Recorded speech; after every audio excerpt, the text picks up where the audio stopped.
mendengar dari Pak Majen TNI Purnawirawan Robi Win Kadir. Waktu dan tempat dipersilakan. Assalamualaikum warahmatullahi wabarakatuh.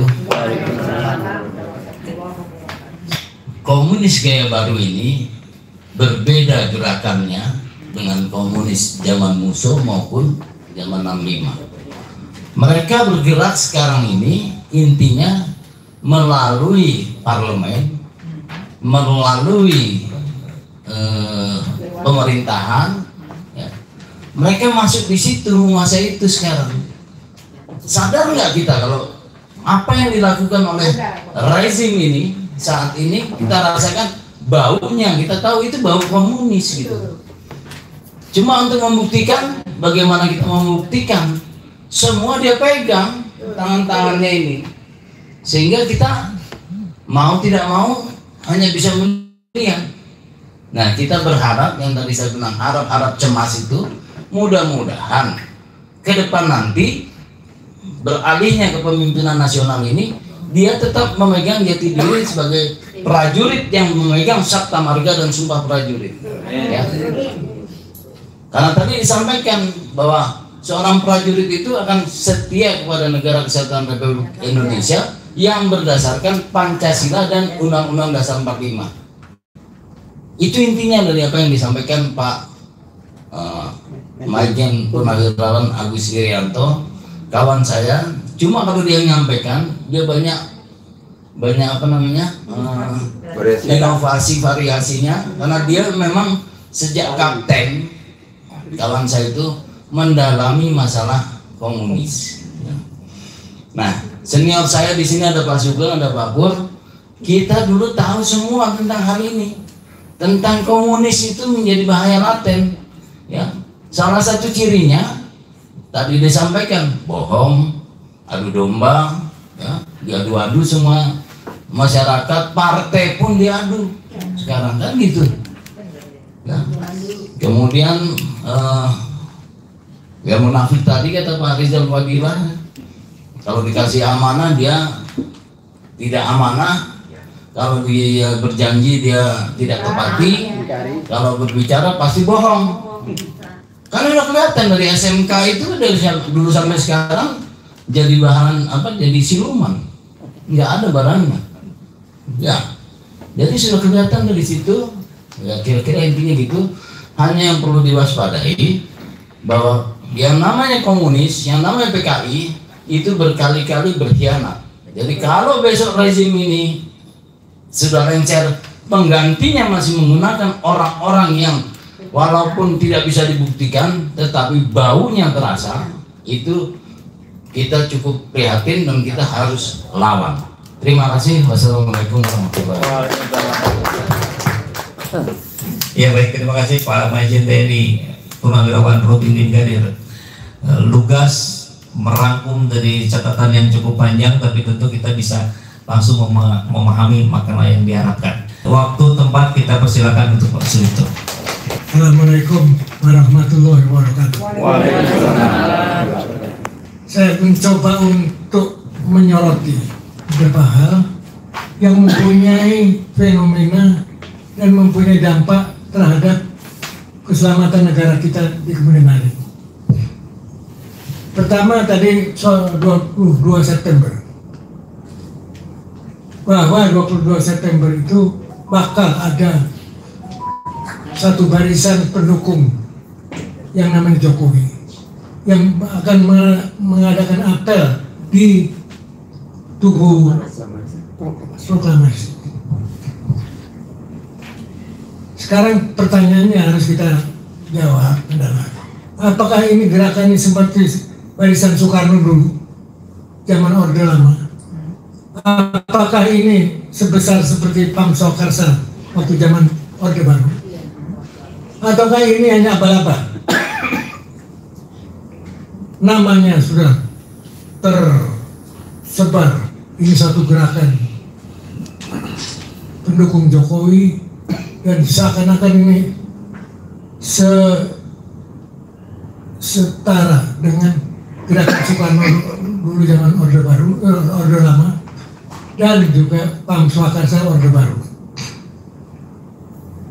dari sampai ini hari, saya katakan sampai ini hari, apa yang saya bisa coba kumpulkan informasi belum seberapa. Tidak tahu nanti sebelum tanggal 22. Tapi sampai ini istilahnya baru ngumpulin yang namanya orang jalanan saja. Bukan suatu gerakan massa yang terstruktur, teratur, dan terukur. Oleh karena itu justru saya melihat ini lebih bahaya. Kalau ini dicetuskan tanggal 22 September dan jadi mereka lakukan apel atau apa namanya di Tugu Proklamasi, jangan sampai kita justru terjebak, terprovokasi. Sekali kita terprovokasi, bukan kita yang menarik keuntungan. Rejim yang merasa sudah sekarang diambang keruntuhan dan mencoba untuk mengkonsolidasi dirinya dengan mengambil keuntungan keadaan yang chaos, sehingga ada alasan untuk misalnya dekret presiden, ada alasan untuk mengumumkan bahwa ini keadaan darurat sipil. Jadi artinya ini yang harus kita hati-hati. Kasarnya orang jalan yang dikumpulkan dan dibayar justru malah lebih bahaya buat kita, karena tidak ideologis dan orang-orang yang bisa dibayar dan bisa disuruh untuk memprovokasi. Itu satu tadi yang berkaitan dengan 22 September. Ketika saya tahun 65, ketika itu meletus G30 SPKI, mungkin salah satu seorang yang tahu soal ini gerakan PKI itu hari juga, bahwa ini PKI, mungkin hanya saya. Karena apa? Karena saya sejak mahasiswa di Bandung nih, saya dari Bandung, Unpad.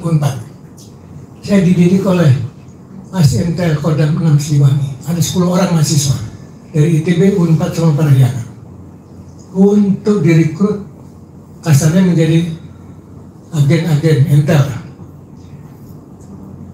Setelah kita lulus mendapat latihan, saya ditugaskan, ini saya singkat ya, saya ditugaskan oleh Pak Hari Suhut, ASNTL Kodam Siliwangi, yaitu ke Garut. 1 bulan saya tugas di Garut. Kerja saya pada itu hanya istilahnya polter, mengumpulkan keterangan. Apa yang dikumpulkan? Yaitu, kamu tugasnya siang malam hanya di depan rumahnya Danrem. Siapa yang datang catat dan segala macam. Laporkan kepada kita. Pada waktu itu Danrem adalah Pak Suparjo, kolonel. Apa yang saya catat, saya nggak tahu. Pada waktu itu apa ini PKI apa enggak. Laporkan terus. Tapi saya hafal nama-nama itu semua yang datang di atas jam 10 malam ke rumahnya Suparjo. Setelah meletus G30, saya tahu bahwa yang diterima datang di sana itu adalah ya orang-orang yang kemudian disebut Dewan Revolusi. Karena Suparjo menjadi ketua Dewan Revolusi baru saya tahu. Jadi asal usul PKI dan segala macam ada satu. Yang kedua soal PKI. Ketika Panglima Kopkamtib Pak Minto, saya ditugaskan oleh Pak Minto bersama dengan Pak Fuad Hasan, Menteri PDK, ke Pulau Buru. Ke Pulau Buru saya catat apa? Karena minta dilaporan. Saya catat kemana anak-anak orang PKI. Sebab tidak jelas juntrungnya. Siapa yang nampung? Kemana mereka? Waktu itu saya usulkan agar supaya anak-anak orang PKI itu kemana itu harus diselidiki. Berapa jumlahnya? Di mana itu? Nah, ditampung dan segala macam. Nggak mungkin. Nggak ketahuan anak-anaknya. Dari keterangan sedikit yang saya bisa kumpulkan, umumnya ada yang menampung, yaitu yayasan di bawah Katolik, yayasan Katolik. Islam nggak ada. Saya baru sebut satu, ini satu saya nama. Calon gubernur DKI siapa ya? Yang sekarang banyak lagi yang lain-lain yang sudah menyatakan diri aku adalah anak orang PKI, tapi masih banyak, kurang lebih 200 orang. Tadi disebutkan bahwa ada yang di pemerintahan, tapi yang bahaya itu adalah yang ada di ormas-ormas, ya, ormas Islam. Ini yang menurut saya mereka itu yang selama ini kurang disoroti. Di mana dia? Saya nggak masuk ormas Islamnya mana. Jadi kalau kita bicara bahaya komunis, apakah ideologis atau hanya karena balas dendam? Ujungnya kan itu pertanyaannya. Ini saya bicara soal anak-anak orang PKI. Kalau ideologis, mereka itu nggak pernah dididik ajaran komunis. Karena PKI dibubarkan, jadi dilarang, nggak ada yang ngajarin mereka. Kemudian kalau mereka keluar negeri, Komintern juga sudah nggak ada, komunis internasional nggak ada.